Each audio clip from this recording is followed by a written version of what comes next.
names are. And you can see that brought her some happiness. Yeah, it makes me want to cry though, because it's like the pets are a part of our family just as much as the kids and the husbands and wives and grandmas and grandpas. So that was cool to see, and kind of gives you a little bit of excitement for humanity when we're seeing something so inhumane. Yeah. All right, well, you are watching KCAL News at 5, and we are continuing our coverage on the wildfires still burning out of control across LA County. We want to get to the latest on all of the major fires burning right now. We'll go to the Palisades fire first. That is burning in Malibu and Pacific Palisades. It has now exploded to more than 17,000 acres. No containment at this hour, meaning there's no fire line around that fire. At least 1,000 structures there have been destroyed. Yeah, that's just devastation there. And the Eaton fire, just as bad in Altadena and in Pasadena. Here's what we know. We know 5 people were killed, likely because they did not leave when they needed to leave. That just goes to show you how dangerous these fires can be. It's burned more than 10,000 acres, still 0% containment. With this fire, at least 1,000 structures have been damaged or destroyed. And we know that those numbers will likely go up once they can really get in there and assess. And in the last 24 hours, yesterday evening, the Sunset Fire erupted in the Hollywood Hills. Fire crews were able to stop its rapid spread. It's at 43 acres. Mandatory evacuation still in place, including you are evacuated, Chris. Still evacuated at this time, yeah. And then as many of us were about to go to bed around the 9 o'clock hour, we learned about another fire in Studio City. I was watching breaking news with Pat last night and Juan and Leslie, and all of a sudden I'm like, I can't stop watching because situation and events they're not stopping. They keep going on. And all of a sudden this home just popped up, and I was listening to Mike Rogers, and apparently this call, the report came from a fire inside the home. So did the fire start inside the home or what? Definitely raises... We obviously have to worry about arsonists when things like this happen. You never know. But it definitely was another one that just popped up, and SkyCal was overhead. And this one was hard to watch, Christine, because you had this huge house right here that was on fire. And then up to the left, there was another home. And there was a fire that popped up in their front yard. If somebody was there with a hose, they could have stopped it, but fire crews were down at the bottom. Thankfully, that fire went out before anyone went, but it's just something like that could have easily just happened. But thankfully, they were able to knock this down, and there's no evacuation orders in place for the area. But that's not far from our studio here in Studio City. Yeah, and then we still have the Hearst fire that is still burning in the Sylmar area. So far, it has burned 855 acres with 10% containment. And again, when we talk about containment, that's if the firefighters have been able to build a line around the fire to stop its spread. So only 10% of that fire line has been drawn. The air quality for most of the Los Angeles metro area is at a hazardous level. So especially if you have breathing issues, lung issues, young children, the elderly, you want to stay inside.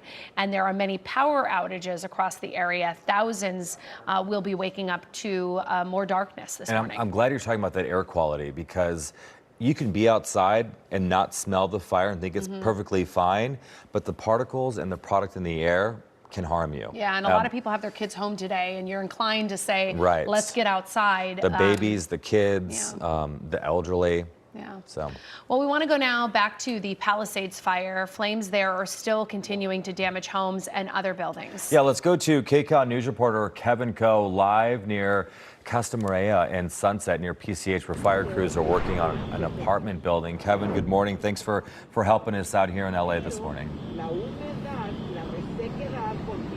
Yeah, Chris, Christine, good morning to you. You know, what you're seeing right behind me is a really good reminder of just the continual issues that firefighters are dealing with and will be dealing with. Let me explain. Just behind me, you're watching an apartment building that was on fire. I say was cautiously because I have watched this fire go off, go back on, and right now I see a small flame in there as well.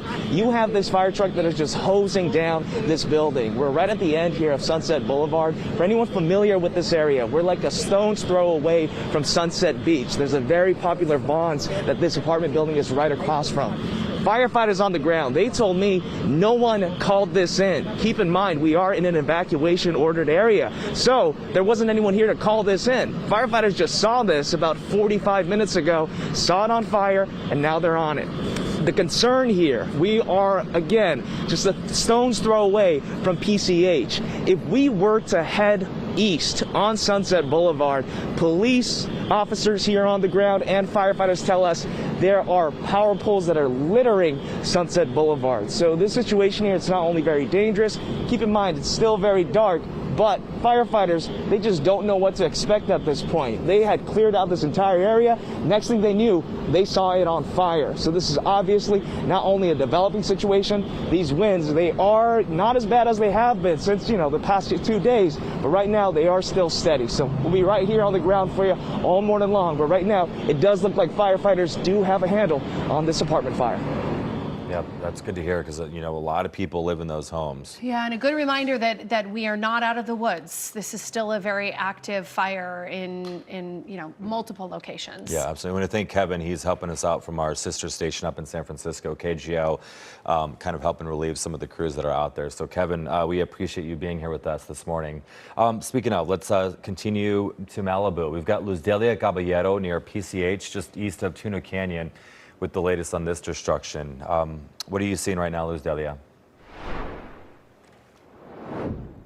We're really not seeing much, and I don't mean that in a good way. Just yesterday, driving down PCH, there were still structures where I'm standing. Behind me, there were 2-story buildings, and now there is absolutely nothing. We were wondering, Armando and I, what this frame was, and so we decided to look it up. And from the street view right here, you can clearly see that they are garages. It seems like a building with 2 separate garages here, and we can, as we take this street view and start looking around, we see multiple structures, multiple homes that are very, very close together, 2-story homes that are non-existent right now. So again, this is a reality that many, many people are facing, and we are very aware and sensitive to the fact that a lot of people saw their homes burning on air, and they started to realize that their lives were forever changed due to the Palisades fire. And as we come back today and we see that a lot of these homes were reduced to rubble, to ashes, to its foundation, it is extremely devastating to see, and a reality that I'm sure is going to be extremely difficult to process. Right here, you're seeing a power pole. This is something that we saw yesterday. Many power poles on fire, snapping. You can see as Armando goes up, you can see that it's actually snapped up there. We watched yesterday as power poles went up in flames, snapped, fell, and then bringing those lines with them. And unfortunately, what we also saw is that they released embers that went to nearby buildings. So as you're looking at this power pole, just to give you some perspective of what we witnessed, fire starts down here, starts climbing a little bit. The Santa Ana winds were out of control yesterday, and so those embers were flying absolutely everywhere in every which direction, catching on brush, on roofs, on anything near structures, and pretty soon, within minutes, neighboring structures caught on fire. And you just saw that street view. So these homes didn't have much space between them. In fact, they were right next to each other. So easily, I'm sure you can understand how when one home or one side of a home catches on fire, easily that spreads to the left or to the right, depending on the direction of the wind. And as Armando shows you around, you can't see much. You can't really make out what this is. I mean, certainly if you didn't know we were on PCH in Malibu, you'd think that this is maybe some sort of area where you go to dump whatever you don't want.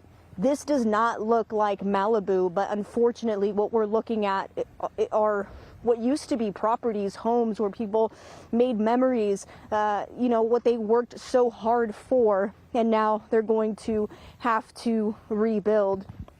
And these lines that you see across, these are power lines that toppled over as these power poles snapped. And again, just a day later, you see complete darkness. Crews are working to put out hotspots that we've been seeing on and off sporadically within the rubble. You can see a hotspot right there. And firefighters tell us that that is their main focus right now. They said, hey, you know what, we are at this point not worried about full structures catching on fire because there aren't many left. And I want that to sink in. They told us there aren't many structures left. And on this strip, you count dozens of homes, dozens of two-story homes where you have the garage on the ground, you have the second story on top overlooking the beautiful views. All of that is gone, and that's not to say that there aren't any structures left. Of course, we are going to continue to go down PCH and onto streets because, you know, we have a lot of you that have reached out to us saying, hey, can you go and check to see if our homes are still standing? And we will absolutely do that as long as we stay safe as well. But from our vantage point, at least coming back to PCH, it is extremely heart-wrenching to see and to let you all know that this is the grim reality of what Malibu looks like. And unfortunately, this isn't something that's going to take days or weeks or months. It's going to take years for Malibu to be the same. And on that note, I do want to also continue to echo the recommendations of fire officials.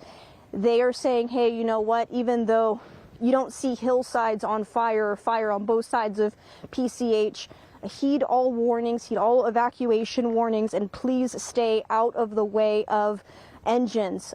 Do not impede the firefight, because at this point, we're talking about more than 17,000 acres burned, 0% containment, at least 1,000 structures burned, a lot of those homes, unfortunately. And the last thing we want is for people to come and try to see what's left.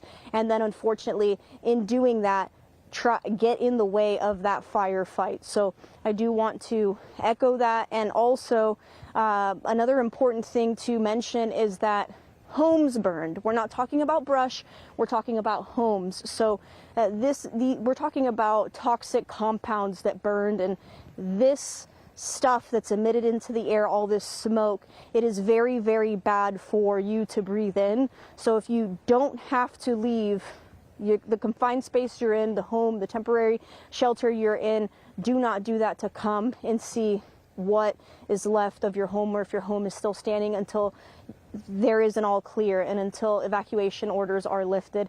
It's for your safety, it's for your health, and it's also to help the firefighters on the front lines do their job in order to get you all back to your homes and to assess what damage was left behind by these multiple fires. In our case, the Palisades fire here in Malibu. Guys. Yeah, some good reminders, especially when it comes to masks, and it's those special masks you need to make sure you stay safe. Yeah, and we were just looking at some images of like aerial views of Palisades, and it's just, I don't even know, Luz Delia, I know you know, it's hard to even put this all into words. Yeah, it really is, because even in driving down this road, you picture Malibu and you think beach paradise, you think waves crashing, you think wonderful memories, you think vacation, you think visitors, you think LA. I mean, this place is iconic, and what's synonymous with LA? You think Hollywood, you think Malibu, you obviously think beaches, greenery, beauty. And driving down PCH, it's just, it's not the same. Yeah. And, you know, you talked about, you know, rebuilding is going to take years. That's if people even want to rebuild in that area again, with the way conditions have been going with weather and fires and everything just getting bigger and stronger. I mean, we can only be unprecedented for so long till it's like, yeah, what are we doing? You know? Well, they did say, and Luz Delia, I don't remember if this was you, but it might have been Michelle Geely. They were talking about what burned and what didn't burn, and it was the homes that were wood. Yeah, along the coastline that burned. Yeah. But there was like a cement home, there was a stucco home, and those were standing. So I do imagine that when people do rebuild, they're going to build differently. Different material, for sure. Yeah. And even earlier when we did our first live out this morning, facades of homes that were strong and seemed sturdy, I'm sure were still, some of them, a total loss because the insides were gutted. they were cement. So you do bring up a good point, and I think that that's something that people are going to take into consideration when they're thinking about rebuilding, if they do want to stay here because they have an attachment to Malibu, they want to continue making memories here, and they ultimately decide to rebuild. And I'm sure a lot of factors are going to be taken into account, including insurance. Are they going to be able to be insured? But yeah, cement might be the way to go because, yeah, from the structures that we have seen that are standing, they are cement. The rest are just reduced to ash. Yeah, and that's the other crisis that we will face coming out of this. We were already in an insurance crisis. Yeah. And now with this, you know, a lot of these homes may have been, especially like in Altadena and parts of Palisades, on the California Fair Plan, which is the plan you go on when you can't find traditional insurance. And I believe it was State Farm pulled out of Palisades last year. So, you know, maybe some of those homes were able to find other private insurers, but some of them maybe went on the Fair Plan, and that brings up the question, where is all the money going to come from to rebuild all of these homes? And then what are people going to have to pay to reinsure them when they're standing? And that's why I think so many people feel so overwhelmed right now. But I will say, I think at least at this moment, let's try not, I do it, I'm a planner. Let's try not to think too far ahead, because I think the emotions we need to deal with first. Just, you know, Take are it you one okay? step at a time. Ask your friends, your neighbors, you know, you're evacuated right now. That aspect, I think we have to get through first. Yeah, no, I agree completely, and we'll do this together, that's Yeah. for sure. And I know when it comes to all things consumer, Christine, you're going to have our backs and be like, don't do this, do this. So. Well, California is a very pro-consumer state, Yeah. so I do know when it comes to price gouging and things having to do with insurance, I do have faith that we will be as protected as we can be. That's good news. Some optimism in the light of all of this. So that's what we want to hear. But as for people in the fire zones, they're dealing with the loss of their homes and properties like we've been seeing all morning long. This morning, we're hearing from a couple from Malibu about their terrifying moments they had to escape those flames.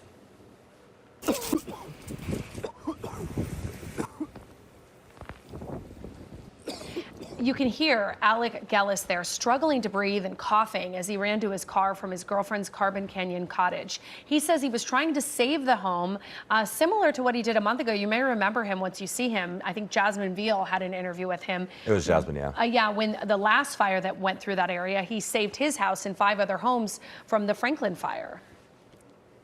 It was like a vortex of embers.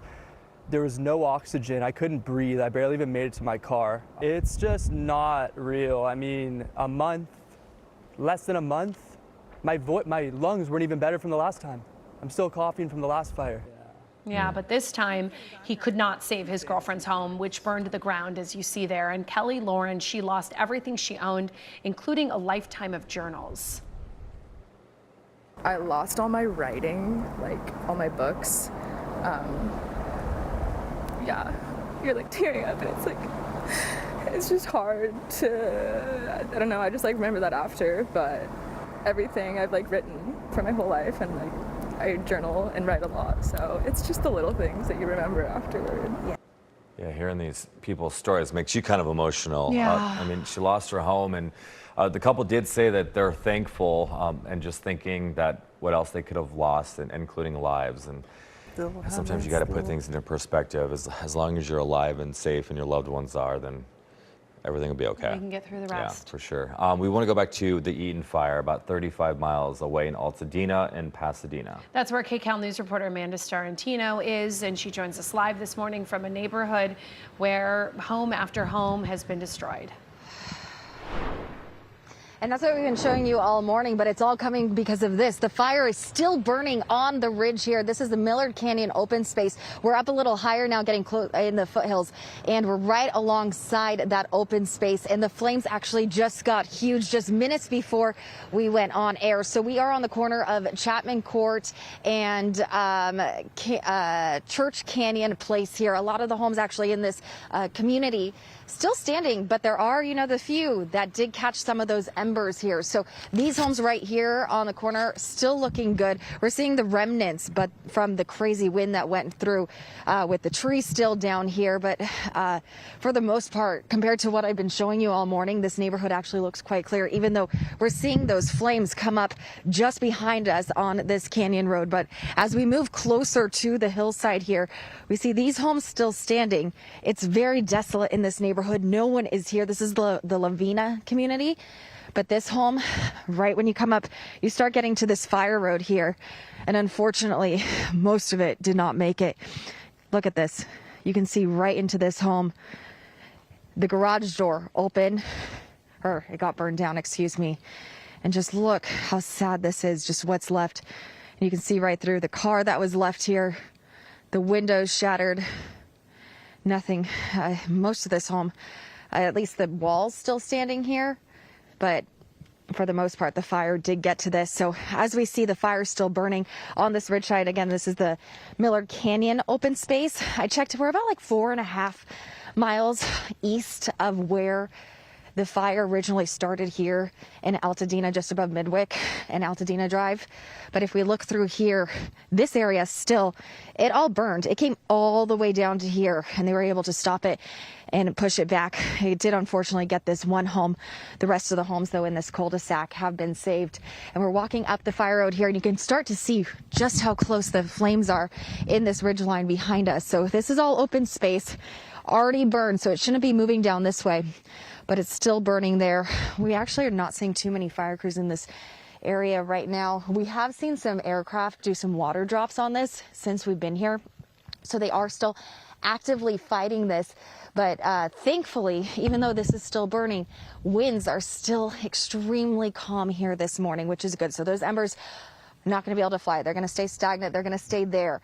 And that was unfortunately not the case yesterday. And that's why we're seeing all these homes just burned down to the ground completely. But this area definitely all burned. It's hard to see just because the sun's not quite out yet. The flashlight's not strong enough either. But you can see just how close it came to this entire community right here. And firefighters were able to save it. As we drove through this neighborhood, we're getting a better look at this house here too. When we drove through this neighborhood, again, most of these homes did make it still standing. But we can see through the window right here just what's left, and it's absolutely heartbreaking to see. So just another example of what these communities are facing this morning, guys. Yeah, Amanda, I keep saying it, but it really is true. When you look at these images, especially if you're looking at them through your TV screen, it doesn't look real. It looks like you're on a movie set. And it all looks the same, kind of. Like Absolutely. It spread out for so many miles. This is so wild. Yeah, no, it all looks the same. It's home after home. We can barely see anything that's left of it. Cars are completely charred and gone.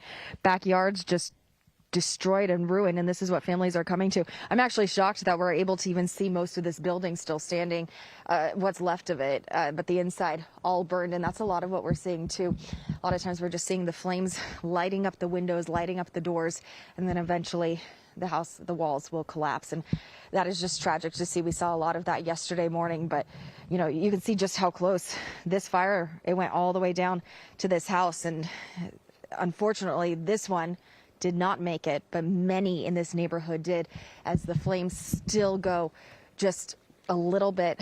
I mean, I cannot tell you how close we are, but we're pretty close to the continuing to burn fire.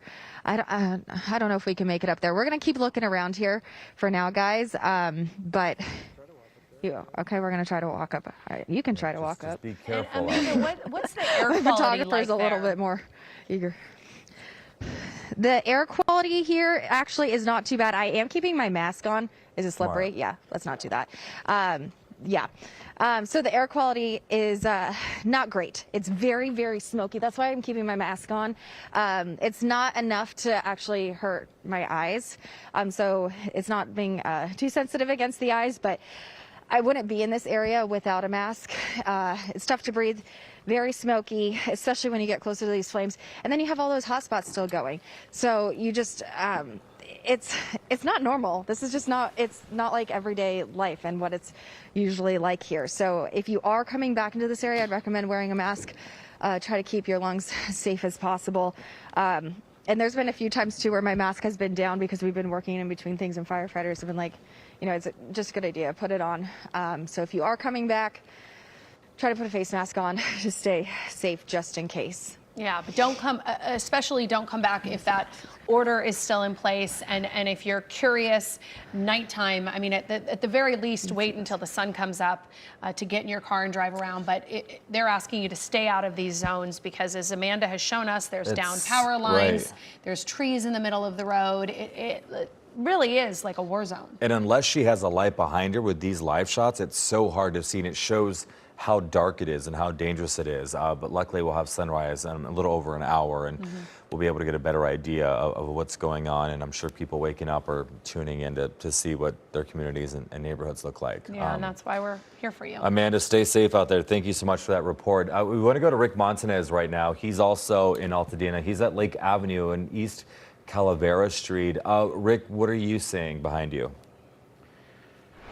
Yeah, so we're going to show you a few things here. There's a school, a grocery store, but what we want to show first is what Amanda, I think, was talking about is some of the fire still up in the foothills. It's difficult to make out because, of course, there's still a lot of smoke and haze in the air, but you might be able to see that glow off in the distance.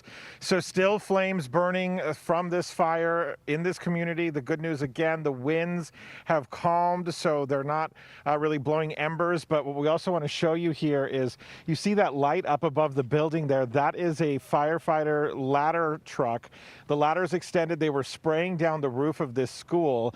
And so that was burning just as we've been out here this morning. We've seen the flames come and go on top of the building. And we showed you, I believe, last night, some of this building here that has burned. This is Elliott Arts Magnet Academy right here off of Lake Avenue in Calaveras. And just devastating to see because, of course, when you think about this, you know that the kids that go here are going to be devastated or traumatized, or however you want to describe it.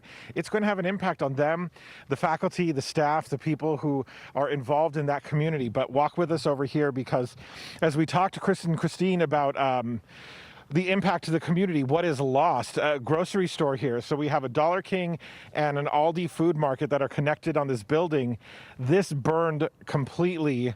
The exterior walls are still there, but as you look inside, I mean, you see the roof collapsed, the structure from inside collapsed, and you'll see that there's still fire burning inside this building. So neighborhood grocery store destroyed. I mean, just completely gone here. It is just the outside of the wall that is still here. And this is one of the few places that I was saying earlier, you can tell what it is because the signs are still up. A lot of the other buildings, you can't even really see what they are, which is so difficult. We also, we've been going around the area. And so I believe we have some video that we can show you of some of the other damage that we've seen around here. I mean, it is tremendous to understand what has been destroyed here. And this is just along Lake Avenue that we're showing you here in Altadena from our perspective. And I mean, it is troubling to see.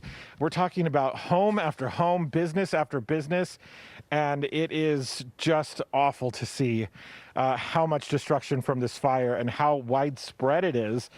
And we also were hearing from people who were trying to save their homes. And if we have that interview to play for you, I'd like for you to listen now as a man describes what it was like trying to protect his property. We immediately went outside and started squirting down the yard, making everything we could wet, trying to make the yard as much of a wet sponge as possible. I would say that it's that, luck, and the grace of God is what saved us. I have had a number of friends that have lost their houses. Our church burned down right up the street here, and there's a whole lot of tragedy here. And it's going to take a lot of work from the community to work together to help everybody out. A whole lot of tragedy here. I don't know that I've heard it summed up any better than that and any more simplistic than that. I mean, it really is just the reality of what we're seeing here in this community, in the Palisades. Awful stuff. And as you heard that gentleman talk about, their church burnt down. We're standing in front of a grocery store that burned down, a school across the street that burned down. Down any of the blocks you go on this along this area, you turn left or right, you go north, south, east, or west, there is destruction everywhere. Homes lost, businesses lost, and it's just so devastating to see it, and difficult to put it into words. And then we talk about people wanting to see what is happening, and we're trying to show everyone, but it is almost impossible at this point to be able to show the full scope of what has been lost, and that is what is so difficult out here. Yeah, absolutely. Okay, Rick, we appreciate you this morning, and we want to welcome everyone. You're watching KCAL News this morning at 5:30. We are continuing our coverage on the wildfires burning out of control across LA County. We want to give you an update of what we know right now. This is the latest information of all the major fires burning. The Palisades fire burning in Pacific Palisades in Malibu. This one, more than 17,000 acres. No containment. At least 1,000 structures has been destroyed. And we want to bring in now Kevin Coe, who is out in Malibu, I believe, with more on destruction there and fire still burning behind you. Yeah, we're currently in front of a home on Lockman Lane. I just want to step out so you could see this for yourself. We could see these flames from a couple of miles away. Getting up here, though, was extremely difficult. The last time I saw you guys live closer to PCH on Sunset Boulevard, I was telling you guys about these downed power lines that officers, CHP, and firefighters, they were all warning us about getting up here. Well, it was difficult, but we made it up, and it's just so hard to think about these fire trucks that are having to navigate their ways up here. I mean, you don't even have to just consider the down power lines, but there are so many abandoned vehicles. A lot of them are burnt up and destroyed as well. So you go past the devastation, you go past these roads, and you got to make these tight U-turns to try to get around, and then you come up this, and this entire home is on fire. I did see at the front of this property, there is a for lease sign. So it's unclear if, someone was residing in this home. But what I could tell you is that it is completely gone. I mean, you have some of the structure that is able to still stand up there as the pillars are making their way there too. But this fire is truly, truly going through this. And we have been just watching these flames develop more and more. And the one thing that's notable about this, as we were heading up here, I could tell you that I actually watched a fire engine go the other direction. That just tells you just how much first responders on the ground are having to deal with, not just at this one home. Oh man, we just saw the front portion near the front door fall off right now as well, but really just around this entire area. And we're not even just talking about this specific wildfire in this specific area that we're talking about and you guys have been talking about all morning long. So we're going to keep eyes on this. What I could tell you is from our vantage point, it just seems like fire after fire after fire just keeps popping up. But right now, I can tell you that 1366 Lockman Lane, this home, it appears to be a total loss. Guys? Yeah, and Kevin, we just checked in with Mark Liu, our assignment manager, and he says this is near where the fire actually originally started. Are you seeing other homes burning in this area, or is it just this one home? I could tell you the thing that's kind of eerie about this, it's still very dark. You can look in a direction and you'll see a little bit of orange glow. And you know what that is, right? So it's hard to pinpoint where exactly this is. And I think the last time I met with you guys about 25 minutes ago, I was telling you about that apartment fire. We know that that fire wasn't called in by anyone because, as you mentioned, this entire area, everyone's gotten out of here a while ago. Firefighters are seeing these flames pop up and they are responding as needed. The thing is, that fire engine leaving here, that worries me because you see the flames behind me. You have to wonder where they're going to. Yeah, and what we've seen with this fire, which is why it's been so destructive, thankfully we don't have those kind of winds right now, but it will start in one home and then an ember will go down the street, down the block, even In some up to cases, a mile away. 1 to 2 miles. Yeah, in Altadena is what we saw. Yeah, and so are you... I'm not sure if you guys could see this, but at the top of this home right here, I know you guys Yes, all talk those about these embers winds. flying. They definitely are not as strong as they have been, but you see those embers. Yeah, that's exactly what you're talking about there, Christine. And Kevin, where do we see those embers going into? I mean, it's for people who don't know this location, what direction is it flying? Do you see homes or, you know, a lot of vegetation in the immediate area of those fires or of those embers? A lot of vegetation, yeah. Chris, a lot of vegetation. And you know, the one thing that I've learned over my years of covering wildfires, especially in California, is just the dryness of palm trees. A lot of palm trees up here, a lot of vegetation still around. And the thing is, I mean, me and my photographer Brian were talking about this.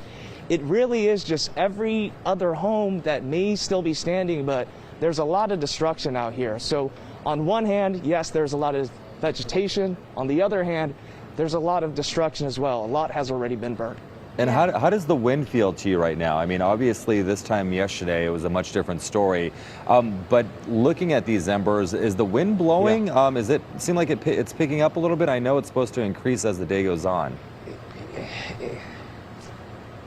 I guess if I'm speaking relative to what we've been seeing, it's not as bad, but it is still windy. It's a little windy, just as you could tell from these embers, but it's nothing like we've seen previously. So a little bit of hope there, but I think the key for this morning and really throughout the rest of the day up until Friday is wind is still going to be a factor, even if it's not as strong as it has been. You see it for yourself right now. And are you even seeing firefighters in this area? Because one of the things we've seen is because there is so much fire and they need to be in so many places, they can't just race down and get a home that might be igniting. Are you seeing any engines in that area? Yeah, Christine, you mentioned it. Let me take you to an engine right here. And I told you about one of the fire trucks that had left, right? There is one, and I could show you right here. It's a little bit up Lockman Lane right here. The thing is, I don't see any actual firefighters. The engine's there, but that's the only unit I see out here right now. It's unclear if firefighters are on the property. I've been watching this for a little bit of time. I don't see anyone in there. But yeah, it's just one engine from what I've seen so far, and I did see that other one leave. Okay, Kevin, thank you so much for that report. We'll check back in with you. But now we want to go to Luz Delia Caballero. She's also in Malibu near PCH, east of Tuna Canyon. She's got the latest on the destruction. And Luz Delia, I hear you have an update from the public information officer there?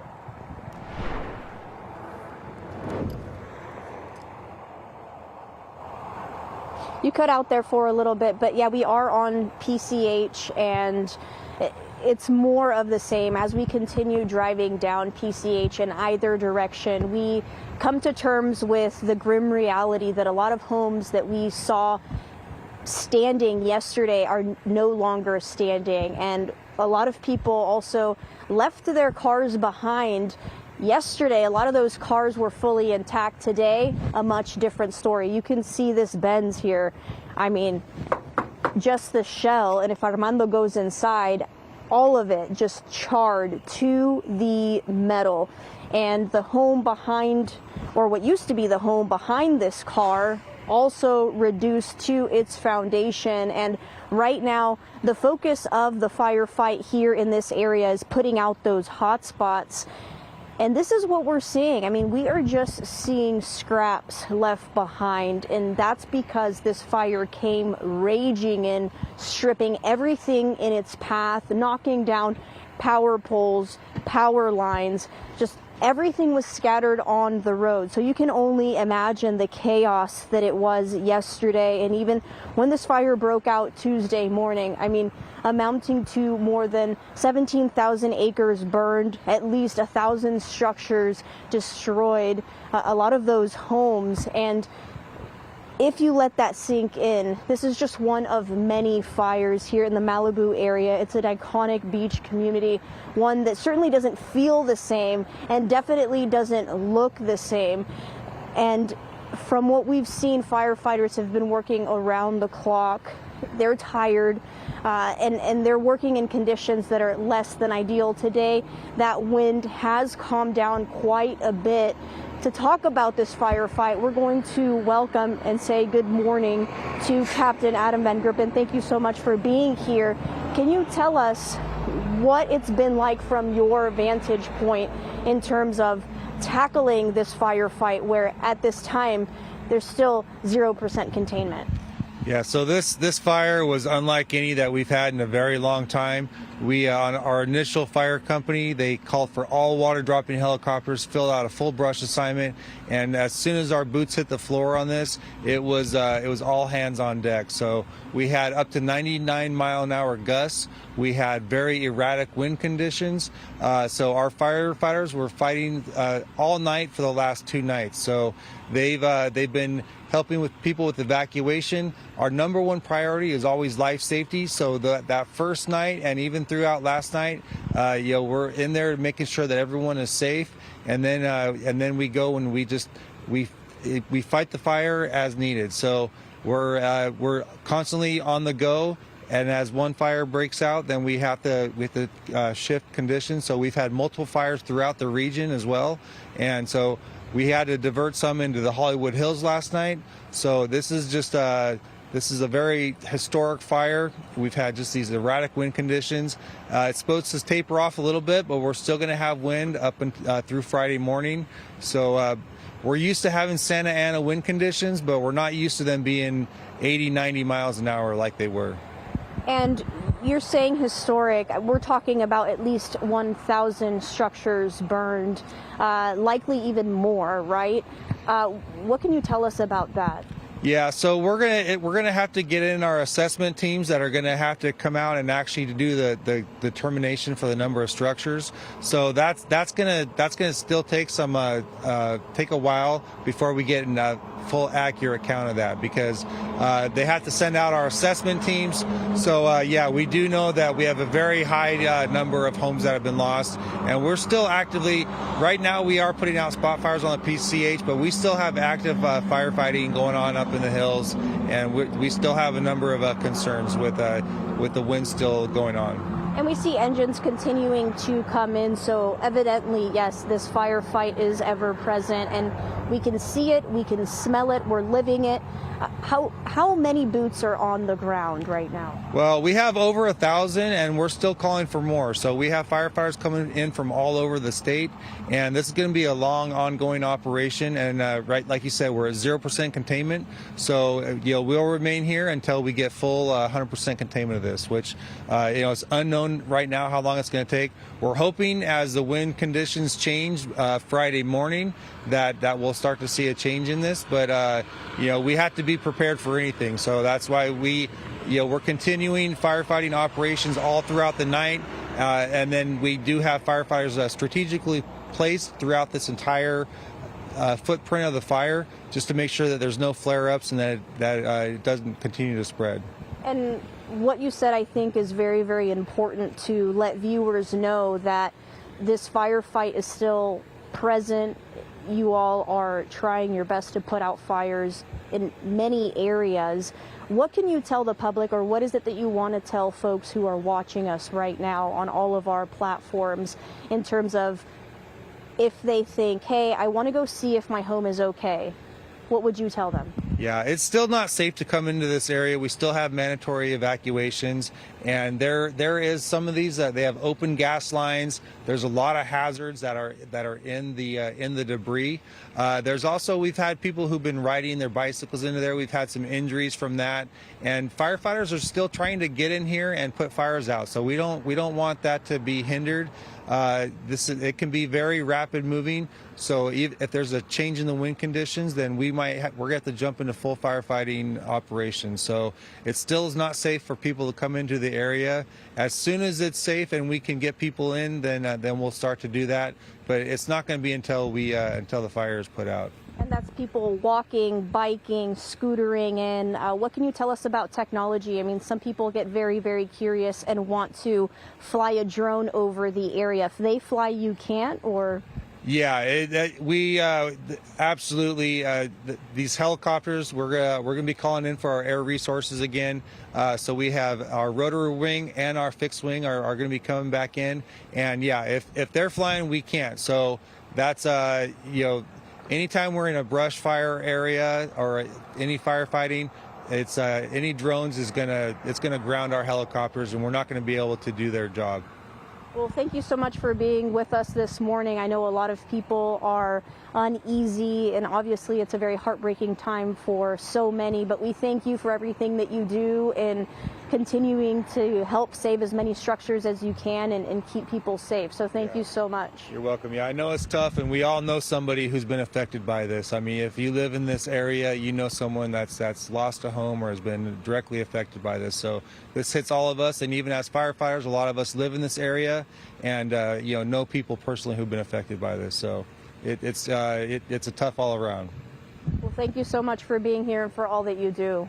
Thank you. Thank you. And just to recap, obviously this is a firefight that is going to be ongoing for who knows how long. What we do know is that, again, more than 17,000 acres burned, 0% containment now, and this is all that's left. We can walk around this area again, but I will tell you, you're not going to see much of anything because a lot of these homes were reduced to rubble.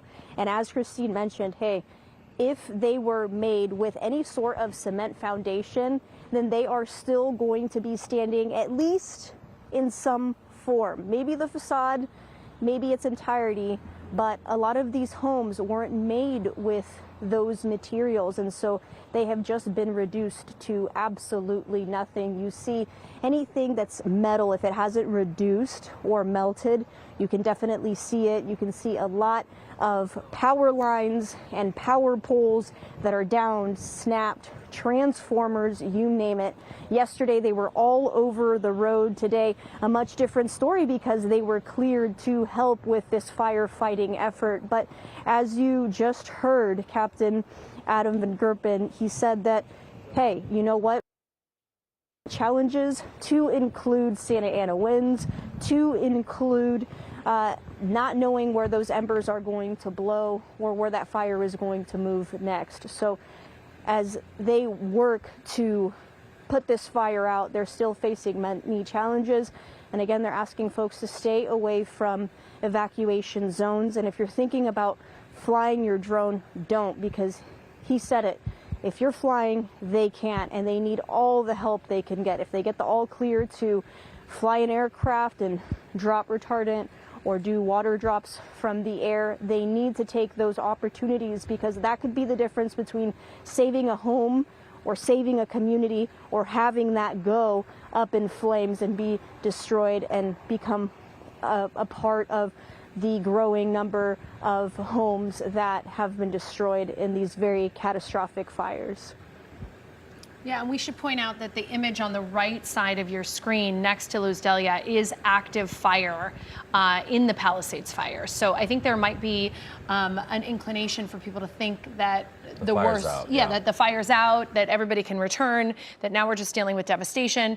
And though we don't have the winds that we had yesterday and the day prior, we still have very active fire line in multiple locations and firefighters still in an active firefight. And we do have Santa Ana winds returning to our area as the day goes on. We have Alex Biss, a meteorologist, who's monitoring those, and we're going to check in with her in just a bit. But Christine, you're right. We're not out of the woods. There's a lot of fires still burning, and you know, with those winds, we all know those embers can carry on and go anywhere. So we want to give you the best picture and update as we can, but also be truthful to you about what we're seeing, and you know, want to keep a calmness to it as well. Yeah. And, you know, Mark Liu, our assignment manager, has been so great this entire time, pointing out all the different fires, giving us a perspective, and he joins us now with an update on what is happening right now. Yeah, Christine and Chris, the focus really is on the Palisades fire. You just saw those live pictures with SkyCal. We're going to return to them in just a second because the fire is still very active in that region. You know, reporter Kevin Coe and reporter Luz Delia Caballero, they're essentially on opposite sides of this fire. And what SkyCal is looking at here are live pictures of the eastern, almost northeastern flank of the fire. What you're seeing there there in the center of your screen, that large dark area, that's what's already burned. And at the bottom of your screen, that's essentially Santa Monica and some parts of Pacific Palisades. It's very dark in there. And this, what you're looking at here, I believe is live pictures from reporter Kevin Coe's scene there. And it's on Lockman Lane. And this is an incredibly important area of this fire. Reporter Kevin Coe has gone essentially into the heart of the Palisades fire. This is where it began, and Lockman Lane holds a very unique place in this fire's very short history so far, in that this is where we heard the very first home begin to burn on Tuesday morning at around 11 a.m. This fire started on a street called Piedra Morada Drive, which is just a few hundred feet, maybe 500 feet to the north of this location in the hills there. So I can recall yesterday being here at the desk at about 11 o'clock, 11 a.m., 11:30, when I heard Strike Team 1, LA City Fire Strike Team 1, that was in this area saying radio traffic indicating they need 10 more engines immediately to Lockman Lane and Charmel Lane as the brush fire that was starting up to their north was consuming a home on Lockman Lane. So this is really the heart of the Palisades fire, where it started. There is still no cause. That's not going to come for a while.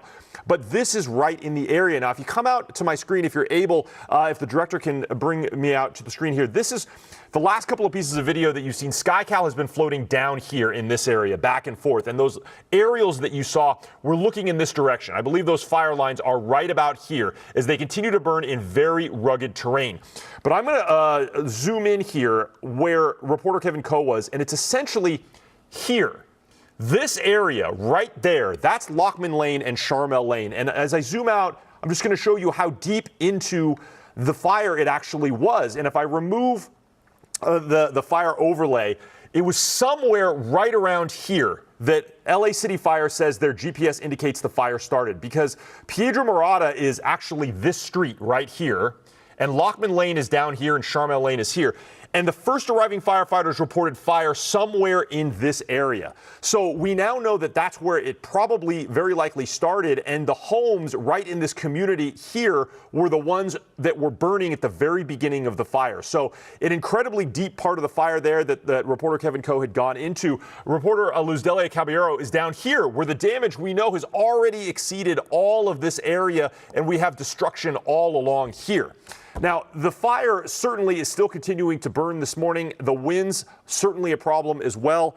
But this is not the only issue that facing people in Southern California, and that is there's also many school closures because of this fire today. And I want to talk a little bit about the closures from multiple school districts. I have a couple of graphics that I want to bring up here that illustrate what schools are going to close today, if we can bring that up. LAUSD, all of LAUSD, 565,000 students in LAUSD cannot go to school today. The school is closed all day. Glendale Unified also closed. Pasadena Unified closed. Santa Monica, Malibu Unified closed.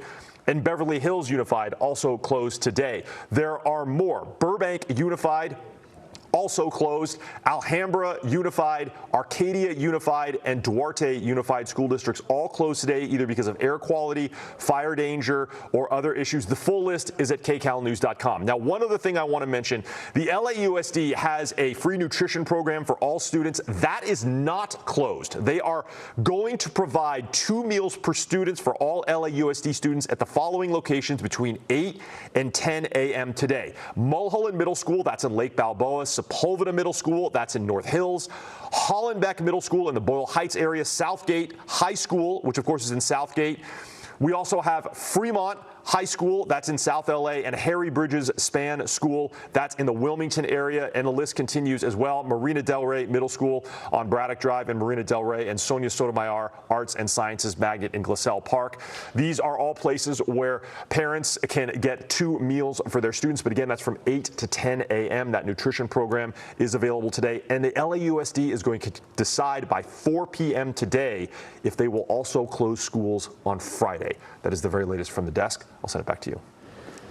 Yeah, okay. Mark, thank you. And, you know, one of the reasons they closed the schools was because of the air quality, even though we don't have the same kind of winds and fire danger that we had 24 hours ago. But Alex, we are certainly not out of the woods. No, we are not out of the woods. No, we are not. While the strongest wind gusts may be past us, we are still looking at periods of Santa Ana winds, more specifically seeing those winds ramp up as we head into later this morning, this afternoon, and into early Friday. I want to start off the forecast here. Live look. This is Mount Wilson. So we have a lot of live cameras at our disposal. Yesterday, we were looking at the LAX camera, seeing just tons of smoke out there.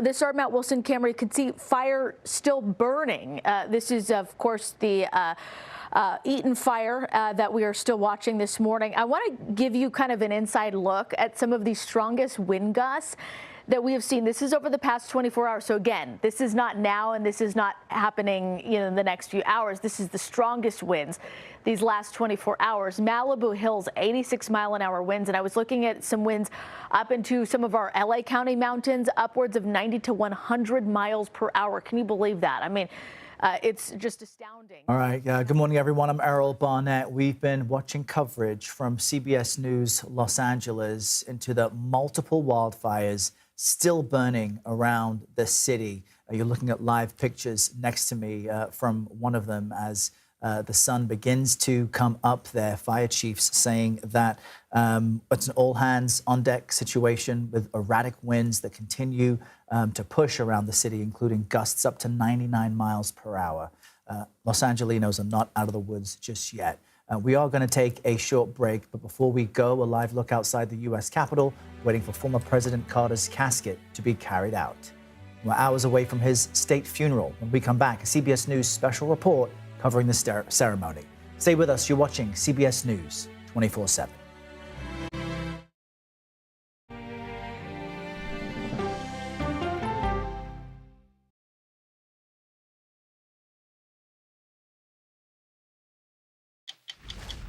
60 Minutes takes you to Paris for the unveiling of the restored Cathedral of Notre Dame. It resisted to 2 world wars. This is a message of achievement. How did America help? You'll be surprised as you get a tour like no other. It's time for 60 Minutes. I can see clearly, CBS Mornings. Weekdays on CBS.